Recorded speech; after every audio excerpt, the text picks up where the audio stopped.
Money management যারা মধ্যবিত্ত নিম্ন মধ্যবিত্ততে বিলংস করি তাদের অবশ্যই দরকার চাকরির একটা অংশ বা ব্যবসার একটা অংশ আলাদা করে রাখা। এটা বিপদে এমার্জেন্সি নিড যখন লাগে তখন ওইখান থেকে টাকা উঠিয়ে আপনি খরচ করতে পারবেন, এবং কোনো কারণে যদি সমস্যা হয় সেক্ষেত্রেও কারো কাছে যেতে হবে না, ওইখান থেকে ওই টাকা থেকে উঠিয়ে খরচ করতে পারবেন।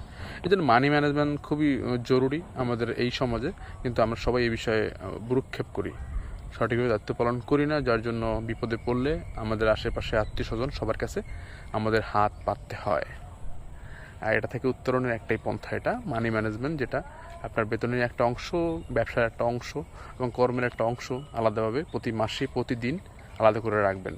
চলতে যতই কষ্ট হোক না কেন একটা অংশ অবশ্যই জমিয়ে রাখতে হবে। আপনি না জমিয়ে রাখলে আপনি একটা সময় বিপদে পড়বেন।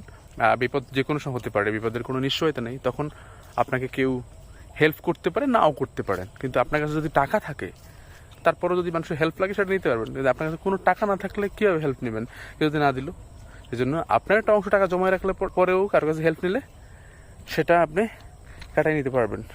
কারোর কাছে একদম প্রথম থেকে হাত পাততে হবে না, প্রাথমিক বিপদ আপনি নিজে সামনে নিতে পারবেন। তার জন্য দরকার টাকা জমিয়ে রাখা, মানি ম্যানেজমেন্ট বিষয়টা থাকা দরকার। অপ্রয়োজনীয় খরচগুলোকে বাদ দিতে হবে, যেটা আপনার একদম প্রয়োজন সেটার জন্য টাকা খরচ করতে হবে।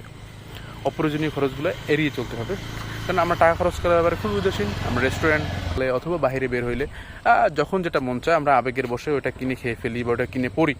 সেই বিষয়গুলোকে অ্যাভয়েড করতে হবে। আপনার যেটা প্রয়োজন নিড একদম সেগুলোই আপনি ক্রয় করবেন, তাহলে আপনার এই বাড়তি খরচ হবে না, আর তখন টাকা জমাতে সুবিধা হবে।